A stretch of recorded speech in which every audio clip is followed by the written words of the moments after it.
You ever get that feeling like the future's kind of like breathing down your neck? Yeah. One minute we're all like, whoa, self-driving cars. And the next thing you know, everyone's talking about roads that like make energy from your car driving on them. It's wild, right? It really is. So buckle up, everybody, because today we're diving into Citi Global Insight's 10 Disruptive Innovations to Watch report. And let me tell you, they did not disappoint this year. What's really cool about this, is that Citi's been doing this for a while now. Like, this is their 10th edition of this report. Oh, wow. Which means, if you think about it, they've made, like 100 predictions about disruptive innovations? So they've got a pretty good track record at this point. Right. They've got a sense of what's really going to change the game versus what's just, like, hype. Exactly. But remember when 3D printing was supposed to, like, change everything? Oh, yeah. Well, turns out it kind of did. The cities, they had this thing called the Global Theme Machine, and it actually shows how different innovations perform in the market. And 3D printing. It's been one of the top performers over the last 10 years. Yeah, it's really revolutionized manufacturing. But, on the flip side, there are things like, remember that clean coal idea? Oh, yeah, that didn't really take off like they thought it would. Not quite. Some predictions are more accurate than others, I guess. Okay. But that's what makes it so fun to explore the future, right? Totally. You never know what's going to happen. Speaking of surprises, this year's report actually starts off with a bit of a reality check. Oh, really? Yeah, it says that venture capital funding for like startups and stuff, it's been going down since 2021. And global patents are down too. So it kind of makes you wonder, is innovation slowing down? That's a good question. On the surface, it might seem that way, but what if it's actually like the calm before the storm? What if we're just in a period of like regrouping before a massive wave of, AI-powered innovation? Oh, okay. See, that's way more exciting than an innovation slump. Right. Yeah. So let's get into it. What are these 10 innovations that are about to change everything? Okay, let's dive in. First up, we have antibody-drug conjugates, or ADCs, ADCs. which honestly sound kind of like something out of a sci-fi movie to me. Well, they're pretty incredible. Think about it. Taking the power of like traditional chemotherapy, Right. but combining it with the precision of targeted therapy. Oh, okay. So it's like, instead of just attacking everything, Right. these ADCs are like a guided missile. They deliver the chemo directly to the tumor. So less collateral damage, Exactly. which is a huge deal for, anyone who's ever had to go through chemo. But why are the big pharma companies so invested in this? Well, for one thing, they work. Like, they really work for a lot of different cancers. And from a business perspective, they're pretty complex to make. Oh, okay. Which is actually a good thing, because it means fewer generic competitors down the line. It's a longer exclusivity for the companies that develop them. Exactly, and bigger profits. Right. So it's not just about saving lives, it's also, a smart business strategy. Right. Okay, next up, we've got autonomous agents. And I think this is the one I'm most excited about. Oh, yeah. Why is that? I mean, we're talking AI assistants that can do, like, way more than just tell you the weather. Right, way beyond that. Book your flights, order your groceries, manage your entire calendar, even code software. It's like having a personal assistant, but they never sleep. And they never ask for a raise. I mean, sign me up. Uh-huh. But seriously, is this actually happening now, or is this still, like, way out there in the future? It's closer than you think. You've probably heard of Microsoft's Copilot, right? Oh, yeah. That's powered by AI, and they're already seeing some huge productivity gains. Oh, wow. And that's really just the beginning. As these agents get smarter and more sophisticated, it's going to change everything about the way we work, the way we live, even the way we think about our free time. That is pretty mind-blowing. Okay, next up on the list is Femtech. And full disclosure, I'm not super familiar with this one. What is it all about? So Femtech is all about using technology to, finally address this huge gender gap in healthcare. Okay, yeah. For way too long, women's health has been kind of overlooked, you know? Absolutely. But Femtech is changing that. We're talking about everything from, period tracking apps to, medical devices that are actually designed for women's bodies. It's awesome. But I gotta ask, is there even a market for this? Can you really make money in a space that's been so ignored for so long? It's a good question, and it's complicated. Yeah. Femtech faces a lot of challenges, like getting insurance companies to cover these products and services, Right? navigating all the data privacy issues, even just overcoming like the stigma around women's It's health. like we have to break down all these barriers before we can even like start talking about the technology itself. Exactly. Yeah. But the more the femtech market grows and gets recognized, the more those barriers start to crumble. Hopefully. Okay, next up is something that sounds a little bit more intense. Joint All-Domain Command and Control, or JADC2. Oh, JADC2. Yeah, tell me more about this one. So this is all about giving the U.S. military a serious advantage on the battlefield, right? Right. It's basically connecting sensors, AI, and like super fast communication so they can detect threats and respond in real time. Okay, so we're talking about like reducing decision-making from days down to minutes. That's the idea. That's pretty incredible, but also kind of terrifying, right? Like, are we really comfortable giving AI that much control over warfare? That's a huge question, and it's something that like ethicists and military strategists are really grappling with. Yeah, what if something goes wrong? Right. The report talks about these concerns too. It's definitely like uncharted territory. It sounds like it. Okay, let's move on to something a little more sci-fi sounding. Neuromorphic computing.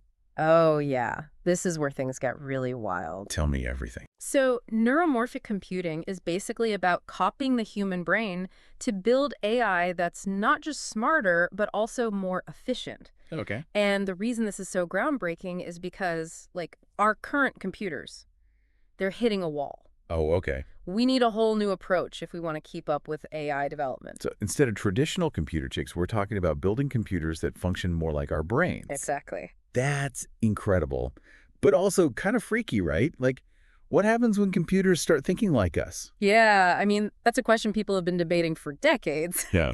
But for now, let's just focus on the good stuff. Like, the potential benefits are massive. This could revolutionize everything from drug discovery to, well, just general AI development. It could lead to breakthroughs we haven't even imagined yet. Yeah. Well, hopefully the people who are developing this are also thinking about like all the ethical implications. Hopefully. Okay.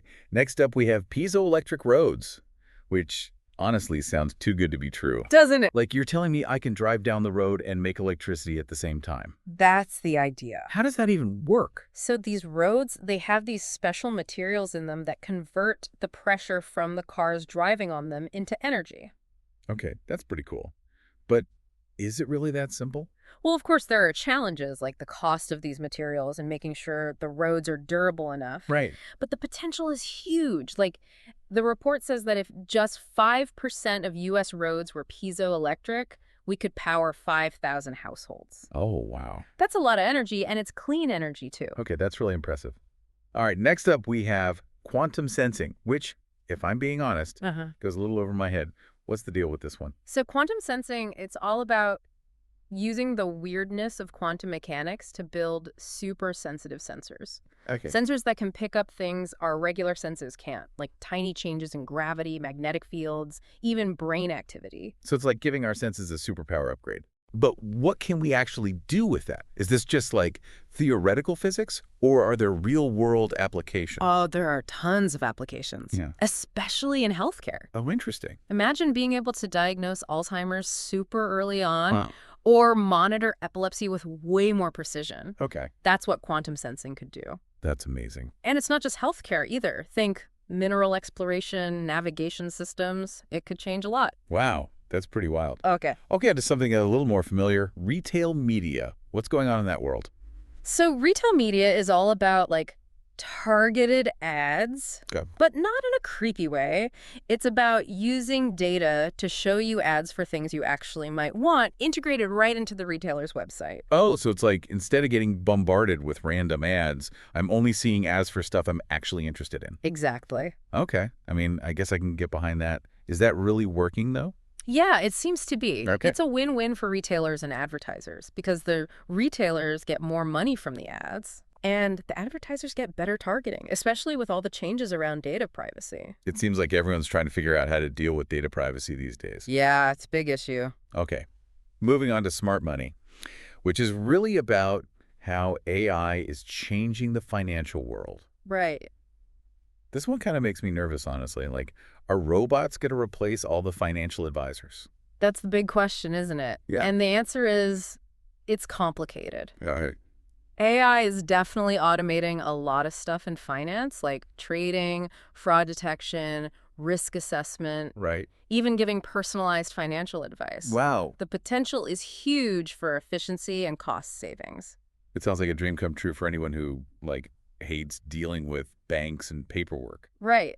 But what about the people who work in those jobs? What happens to them? Well, it's not necessarily about replacing humans altogether, It's more about changing their roles. Okay. AI can handle the boring, repetitive stuff, and that frees up human employees to focus on, more strategic and creative work. So it's more about humans and AI working together rather than robots taking over. Yeah, finding the right balance.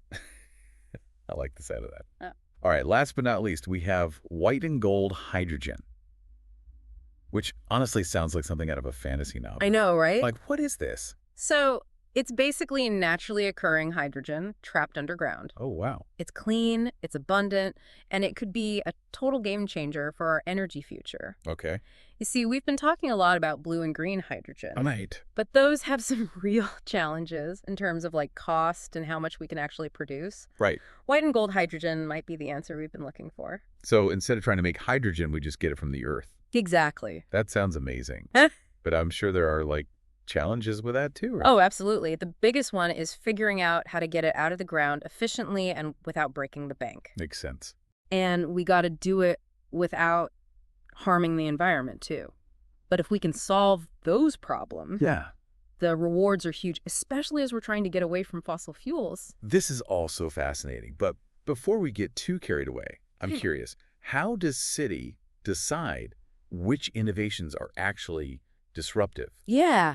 Do they just pick the ones that sound the coolest? No. They have a whole process for this. Okay. They look at things like market size, growth potential, how fast the technology is developing, and whether it can create entirely new markets or shake up the ones that already exist. So they're really looking for innovations that have the power to, change the world as we know it. Exactly. So out of these 10, which ones are actually projected to have the biggest impact in terms of, market size and growth? Well, AI is obviously up there. The numbers for that are just astronomical. I figured. But get this. The metaverse is actually projected to grow even faster than AI. The metaverse. Yeah. Really? Even faster than AI? That's what the report says. That's wild. I mean, I know everyone's talking about the metaverse, but even more than AI. It seems that way. It really does feel like we're on the verge of something totally new. Like a whole new reality. Online where we can, work and play and connect with people in ways we haven't even thought of yet. It's pretty mind-blowing, isn't it? It really is. Okay, so we've covered a lot here. From cancer-fighting drugs to computers that are like brains. Yeah. But before we go any further, I'm curious, do you see any, common threads running through these 10 innovations? I think there are a few. We're seeing a lot of convergence, different fields and technologies all kind of blending together. Okay. And there's a growing awareness of the ethical implications of these really powerful technologies. We can't just develop them without thinking about the consequences. Right, because technology can be used for good or for bad. Exactly. It's up to us to make sure we're using it wisely. Okay, my brain is officially full. Maybe we should take a break and come back to this later. I think that's a good idea. We've only just scratched the surface of these incredible innovations. I know, right? There's so much more to talk about. It's a lot to take in, that's for sure. It really is. And, speaking of mind-blowing, you mentioned earlier that the metaverse is projected to grow even faster than AI. Yeah. That really caught my attention. It's wild, right? What's driving that kind of explosive growth? What's going on there? Well, it feels like everybody's talking about the metaverse these days, Yeah. It's like the new Wild West of the internet, full of uncharted territory and just endless possibilities. I get it. And I think that's part of the appeal, right? Oh, yeah. It's this idea that we can create these entirely new realities and experience them in ways we never have before. It taps into that, human need to explore, right? Totally. To push the boundaries. But from a practical standpoint, where do you see the metaverse having the biggest impact in the near future, besides just, the hype? Well, I think gaming and entertainment are the obvious ones, right? Yeah. We're already seeing these immersive virtual worlds where people can hang out, play games together, go to virtual concerts, stuff like that. It's like taking online gaming to a whole new level. Totally. But I think the potential goes way beyond that. Think about education. Oh, yeah. Training. Right. Even remote work. Imagine, learning about history by virtually walking through ancient Rome. Whoa, yeah. Or practicing surgery in a like super realistic virtual operating room. Okay, those are some really cool applications. It sounds like the metaverse could really change the way we learn and work. And speaking of changing things up, let's dive a little deeper into quantum sensing, Oh yeah, quantum sensing. which you said is like giving our senses a superpower upgrade. It's like we can measure and detect things that we never could before with incredible precision. Okay, help me out here. How does this even work? All right, so the underlying principle is quantum mechanics. Yeah, see, that's where I get lost. I know, it can sound kind of intimidating, but think of it this way. Quantum sensors use the unique properties of atoms and photons to make these super sensitive measurements. Okay. So for example, some quantum sensors, they use the way light waves interfere with each other to detect tiny, tiny changes in gravity. Okay. It's like we're developing this sixth sense that can pick up on things that are completely beyond our normal human capabilities. That's pretty wild. Yeah. So is this something that's actually being used right now, or is it still just in the lab? It's both, actually. One area where it's already having a huge impact is medical imaging. Oh, interesting. MRI machines. Yeah, of course. They use quantum sensing. Oh, I didn't realize that. Yeah, but the next generation of these quantum sensors, they could make MRIs even more powerful. Like we'll be able to see things at a cellular level. Wow, so it's not just about making new discoveries, it's about making the stuff we already have even better. Exactly. It's about pushing the boundaries of what's possible. Speaking of pushing boundaries, let's talk about piezoelectric roads. I mean, this idea that we can generate clean energy just by driving, it sounds like science fiction. I know, right? But the report says it's a real possibility. So how does this actually work? Does it really generate that much energy? Okay, so piezoelectric materials, they create electricity when you put pressure on them. Okay. So the idea is you put these materials in the road, Right. and every time a car drives over them, boom, a little bit of electricity is generated. That's cool in theory, but is it really enough to power, like, a whole city? Well, not quite yet. It's still early days, and there are challenges. Like, these materials can be expensive, and you got to make sure the roads can withstand all that traffic. Right, makes sense. But if we can figure those things out, the potential is huge. Imagine our highways, our roads, all generating clean energy as we drive. It could be a game changer for our energy grid. That's a pretty amazing vision. Okay, let's shift gears again and talk about smart money, or, as the report calls it, AI in finance. This is one that makes me a little nervous, to be honest. I get it. Are robots going to take over Wall Street? Well, let's just say AI is already transforming the financial industry in a big way. Okay, yeah. We're talking about using AI to automate all kinds of things. Trading, fraud detection, assessing risk, Right. even giving personalized financial advice. Wow. And it's only going to get more influential in the coming years. That sounds like a dream for anyone who, hates dealing with banks and paperwork. Right. But what about the people who work in those jobs? Are they all going to be out of work? Yeah, that's what I'm worried about. It's a valid concern. And AI is definitely automating a lot of routine tasks, which means some jobs are being displaced. But it's not necessarily about replacing humans entirely. It's about changing the types of jobs that exist. Okay, so is this a good thing or a bad thing for workers overall? It's hard to say for sure, but what we're seeing is that AI is actually creating new jobs in finance. Oh, Jobs that require different skills like data analysis, AI programming, right. even AI ethics. So it's not just about crunching numbers anymore. It's about understanding and managing these powerful AI systems. Exactly. The financial industry is evolving and people need to evolve with it. It sounds like a whole new world of finance is emerging. Yeah. One that's driven by data and powered by AI. It is. And speaking of new worlds, let's circle back to the metaverse for a minute. I'm still trying to get my head around it. I hear you. Is it just about virtual reality headsets and video games, or is there something more to it? It's more than that. Think of it like this. It's a persistent, shared, 3D virtual world. Okay. It's like an extension of the internet. But instead of just browsing websites, you're actually inhabiting a virtual space. You can hang out with other people, attend events, build things, explore new environments, even do business. It's a whole new dimension of online experience. So it's like a whole new layer of reality, Yeah. but one that exists entirely online. Exactly. And as the technology gets better, it's only going to get more immersive and realistic. I can imagine. It's not about escaping reality. It's about, enhancing it, adding to it. Okay. So how do we actually access this metaverse? Well, right now, VR headsets are the most immersive way to experience it, but you don't necessarily need a headset. Okay. You can also access it through your computer, your phone, even AR devices. So it's becoming more accessible over time. Exactly. That's good news for people like me who get motion sickness from VR. But beyond gaming and entertainment, where do you see the metaverse having the biggest impact?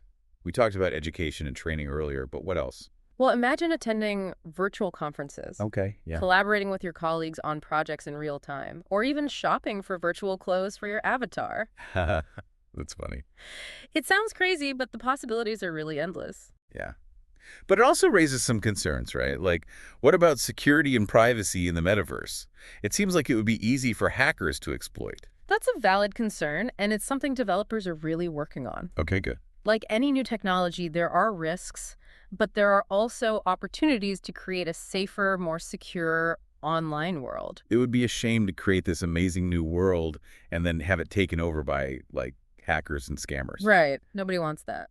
Okay, let's move on to another innovation from the report that's really capturing people's imaginations. Antibody drug conjugates, or ADCs. ADCs, yeah. I'm really glad these are getting attention because it seems like a huge breakthrough for cancer treatment. They really are a game changer. So how do they work? Are they like a magic bullet for cancer? Not magic, but pretty close. Okay. They're essentially a combination of three things. Okay. You have a monoclonal antibody, which acts like a homing device, targeting a specific protein found on cancer cells. Right. Then you have a cytotoxic drug, which is the actual cancer-killing agent. Right. And then you have a linker, which connects the antibody to the drug. So it's like a Trojan horse for cancer cells. Exactly. The antibody speaks the drug in, and then bing, the cancer cell is destroyed. That's a great way to put it. And because the drug is delivered directly to the cancer cells, it means less damage to healthy cells and fewer side effects for patients. That's huge for anyone going through cancer treatment. It really is. So are these ADCs effective against all types of cancer? Well, they've shown incredible results in treating certain blood cancers and solid tumors, but they're not a one-size-fits-all solution. Okay, so it really depends on the type of cancer and other factors. Exactly. It depends on the specific protein being targeted, the potency of the drug, a bunch of things. So it's still early days for ADCs. It is. But it sounds like the potential is huge. And the report mentioned that the ADC market is expected to grow rapidly in the coming years. What's driving that growth? Well, for one thing, cancer rates are unfortunately increasing. Right. There's also a growing demand for targeted therapies like ADCs because they're so effective and have fewer side effects. And there's a lot of research and development happening in this field, which is leading to new breakthroughs all the time. That's definitely something to be hopeful about. Okay, let's move on to another innovation that's aiming to make our lives a little easier. Autonomous agents. Oh yeah, our little digital helpers. You mentioned them earlier, and I have to say, I'm really intrigued. It sounds like something straight out of a science fiction movie.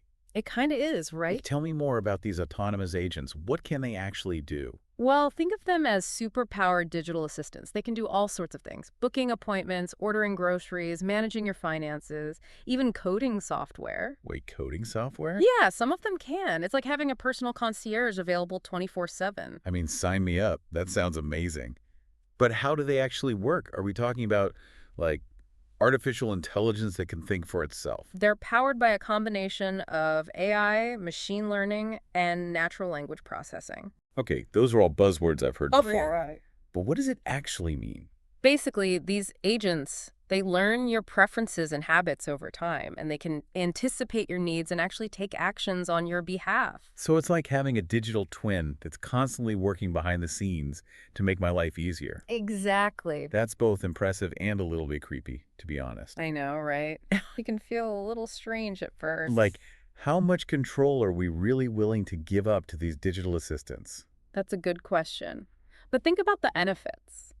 Imagine having hours of your time freed up each week because you're not dealing with all those mundane tasks. Yeah, that would be amazing. You could spend that time on things that are more meaningful and enjoyable. More time for family, hobbies, just relaxing. I like that. But are there any downsides? Like, what about privacy? Are these agents collecting all sorts of personal data about me? Privacy is definitely a valid concern, and it's something that developers are working on. The good news is that it's possible to build privacy-preserving autonomous agents, agents that can learn and adapt without collecting sensitive personal data. Oh, that makes me feel better. I'm all for having a digital assistant that can help me manage my life, but I don't want to sacrifice my privacy in the process. And you shouldn't have to. As the technology gets better, we're going to see more sophisticated and privacy-conscious agents emerge. The future of digital assistance is personalized, proactive, and privacy-aware. That's a future I can definitely get behind. Okay, let's move on to an innovation that's trying to address a long-standing problem in healthcare. Femtech. Yeah, Femtech. I'm really glad to see this on the list. It's about time someone started paying attention to women's health. I agree. It's been neglected for far too long. So what exactly is Femtech? Give me the rundown. Femtech is all about using technology to improve women's health and well-being. It's a really broad category. We're talking about everything from period tracking apps and fertility monitors to wearable devices that can detect breast cancer and even personalized treatments for menopause. Wow, it covers a lot of ground. It does, and it's growing rapidly. So what's driving this sudden surge in Femtech innovation? Why now? I think there are a few reasons. First, there's a growing awareness of the unique health challenges that women face, things that have been ignored or dismissed for too long. Right. Second, there's a rising demand for healthcare solutions that are personalized and convenient. People want to be more involved in their own health. Yeah, I can see that. And third, there's a growing pool of female entrepreneurs and investors who are passionate about addressing these needs. They're bringing fresh perspectives and a real commitment to making a difference. That's awesome. It's great to see more women in leadership roles in the tech world. But is Femtech actually delivering on its promises? Are these new technologies making a real difference in women's lives? Absolutely. Femtech is already empowering women to take control of their health in ways that were never before possible. For example, period tracking apps are helping women understand their menstrual cycles and identify potential health issues early on. Okay. Fertility monitors are making it easier for couples to conceive. And wearable devices are providing early detection of serious conditions like breast cancer, which can be life-saving. Those are some incredible examples. It sounds like Femtech is truly revolutionizing women's healthcare. It is. It's giving women more information, more options, and more control over their own bodies. And I think we're just scratching the surface of what's possible. I can't wait to see what the future holds for Femtech. Okay, let's move on to an innovation that's trying to redefine the way we think about defense. Joint All-Domain Command and Control, or JADC2, as it's known in military circles. JADC2. Yeah, this one sounds a bit intimidating. It's definitely a mouthful. Could you break it down for us? What is it all about? So JADC2 is a complex but fascinating concept. It's at the heart of modern warfare. It's about connecting all branches of the military air, land, sea, space, and cyber into a single, seamless network. Whoa, a single network. Yeah. Imagine a battlefield where information flows instantly between commanders, sensors, and weapon systems. It allows for super fast decision-making and coordinated action. Okay, so how does that actually work in practice? Is there like a giant supercomputer that controls everything? It's not about a single computer, but a network of interconnected systems that share data and intelligence in real time. Okay. It involves advanced sensors, artificial intelligence, secure communications, and cloud computing, all working together to create a unified picture of the battlefield. So it's like having a giant interconnected brain that can see, hear, and react to everything that's happening on the battlefield. That's a great way to put it. JDC2 is all about creating a level of situational awareness that's never been possible before. It's about giving commanders the information they need to make the best decisions faster than ever before. That sounds like a major advantage in modern warfare, where speed and agility are critical. But are there any downsides to this? What if the system gets hacked or malfunctions? The consequences could be disastrous. Cybersecurity is a critical concern for any system that's interconnected like this, and JADC2 is no exception. Right. Military leaders are very aware of the risks, and they're investing heavily in cybersecurity measures to protect these systems. Okay, that's good to hear. And as for malfunctions, JADC2 is designed with redundancy and fail-safes to minimize the impact of any single point of failure. They've thought about that. Well, that's reassuring. I'm all for having a more technologically advanced military, but not at the expense of safety and security. Exactly. It's a balance. JADC2 is a powerful tool, but it's important to use it responsibly and ethically. Couldn't agree more. Yeah. Okay, let's move on to an innovation that sounds like something straight out of science fiction. Neuromorphic computing. I've heard this term thrown around, but I'm not really sure what it means. Can you explain it in simple terms? So, Neuromorphic computing is all about building computers that mimic the human brain. Okay. Instead of traditional transistors, these computers use artificial neurons and synapses that can learn and adapt in ways that resemble biological brains. Okay, my brain is already hurting just trying to imagine that. But why would we want to build computers that work like brains? What's the advantage?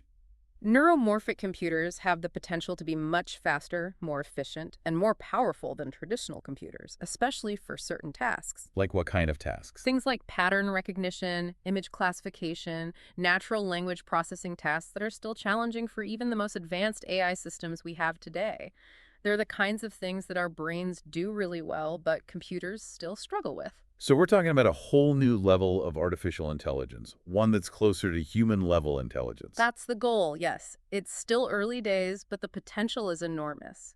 Imagine AI systems that can learn and adapt like humans, solve complex problems, maybe even create art and music. That's incredible. It is.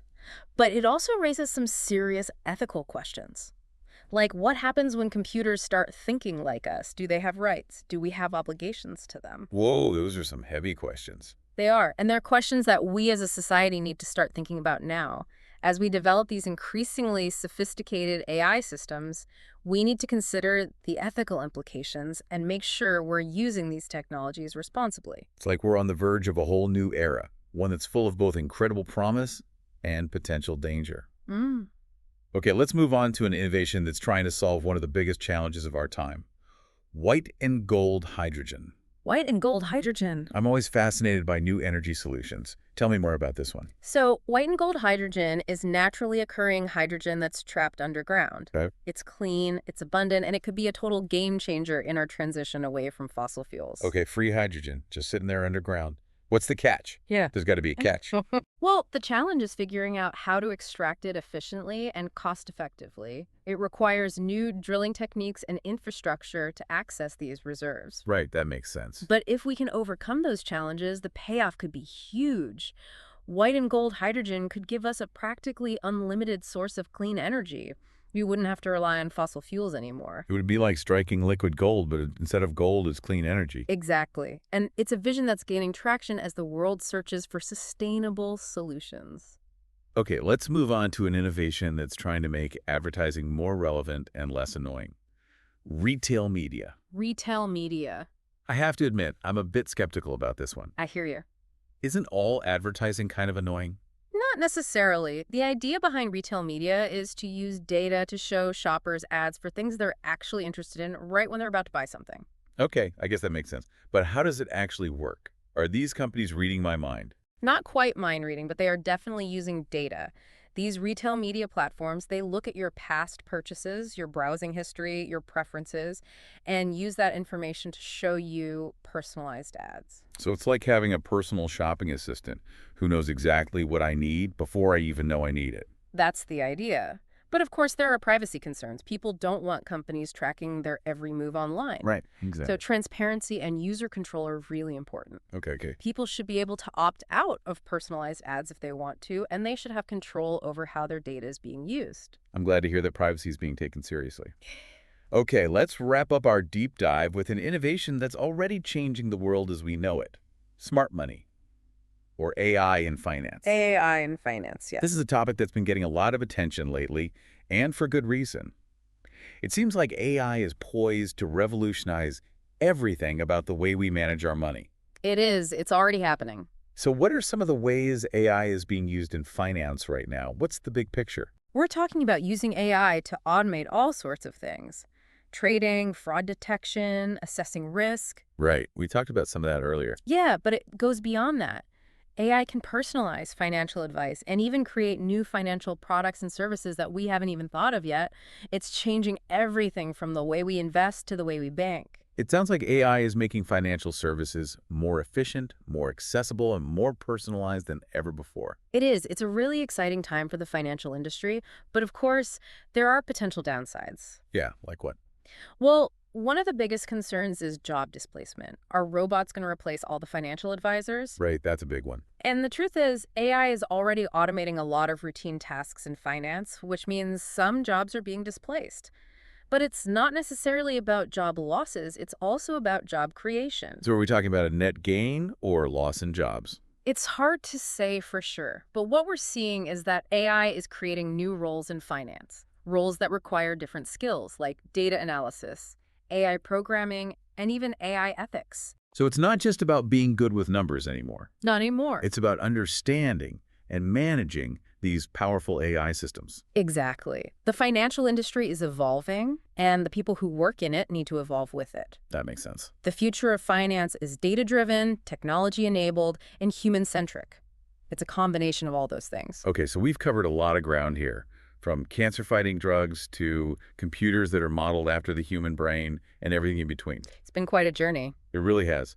And it's amazing to think that we've only just scratched the surface of these 10 disruptive innovations. Just the beginning. Who knows what other groundbreaking technologies are just around the corner? Right. I feel like we're living in a time of unprecedented change and innovation, which is both exciting and a little bit overwhelming. I agree. It's a time of both great opportunity and great responsibility. As we develop these powerful technologies, we need to think carefully about their potential impact on society and make sure we're using them for good. That's a great point. We can't just blindly embrace every new technology that comes along. We need to be thoughtful about it. Exactly. We need to ask ourselves not just what's possible, but what's desirable. I love that. It's about recognizing that technology is not just about gadgets and algorithms. It's about people. It's about how we use these tools to shape our world and our lives. Exactly. And I think that's the key takeaway from our discussion today. The future is not something that just happens to us. It's something we create. That's a really empowering thought. It means we have a choice. We do. We have the power to choose the path we want to take. That's a powerful message. It's a reminder that we're not just passive observers of technological change. We're active participants. Yeah, And the choices we make today will determine the world we inherit tomorrow. that's right. And I think the most important thing we can do is to stay informed, engaged, and curious. Okay, I like that. Stay curious. Yeah, keep asking questions, challenging assumptions, and imagining new possibilities. Don't be afraid to think outside the box. Exactly. After all, the innovations we've talked about today, they were once just wild ideas, the stuff of science fiction. It's true. Someone, somewhere, dared to imagine a world with piezoelectric roads and antibody-drug conjugates. And now those dreams are becoming reality. It's pretty amazing when you think about it that way. It really is. Okay, I think it's time to wrap up our deep dive into these 10 disruptive innovations.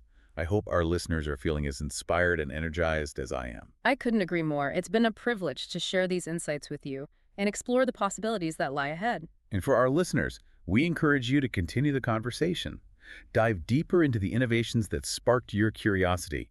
Read more, learn more, talk to people, and most importantly, never stop asking questions. The future is full of unknowns, and that's what makes it so exciting. We're all in this together, and the more we learn, the better prepared we'll be to navigate the challenges and opportunities that lie ahead. So until next time, keep exploring, keep learning, and keep diving deep. It's a lot to process, for sure.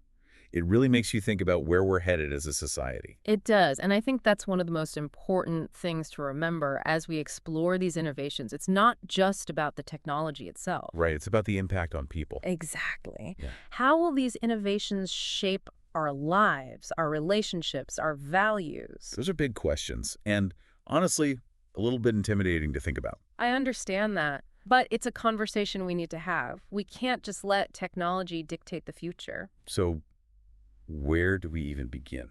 I think the first step is awareness. We need to understand what these innovations are, how they work, and what their potential implications are. Okay, that makes sense. Yeah. Knowledge is power, as they say. It is.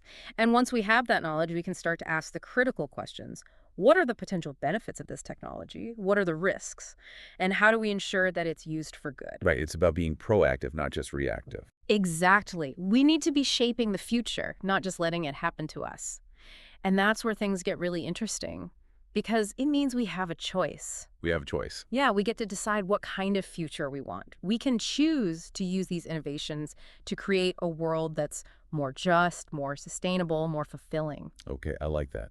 It's a reminder that we're not powerless in the face of all this change. Exactly. We have agency, and we need to use it. So what can we do as individuals to make a difference? It all feels so big and overwhelming sometimes. Well, I think one of the most important things is to stay informed and engaged. Read about these innovations, talk to people about them, challenge your own assumptions. Okay, so be informed and be critical. Exactly. And don't be afraid to get involved. Support organizations that are working to ensure that these technologies are developed and used responsibly. Speak up about your concerns. Advocate for change. Right, because silence equals consent. That's right. We all have a role to play in shaping the future. And the more voices we have at the table, the better the outcome will be. I love that. It's a reminder that we're not alone in this. We're all in this together. We are, and that's what gives me hope. Because when we work together, we can accomplish amazing things. We can create a future that's truly worthy of our hopes and dreams. That's a beautiful thought. And I think it's a perfect note to end on. We've covered a lot of ground today, exploring some of the most disruptive innovations that are shaping our world. It's been a fascinating journey. It really has. And I hope our listeners are feeling as inspired and empowered as I am. Remember, the future is not set in stone. It's a work in progress. And we all have a role to play in creating it. So stay curious, stay engaged, and never stop imagining the possibilities. Well said.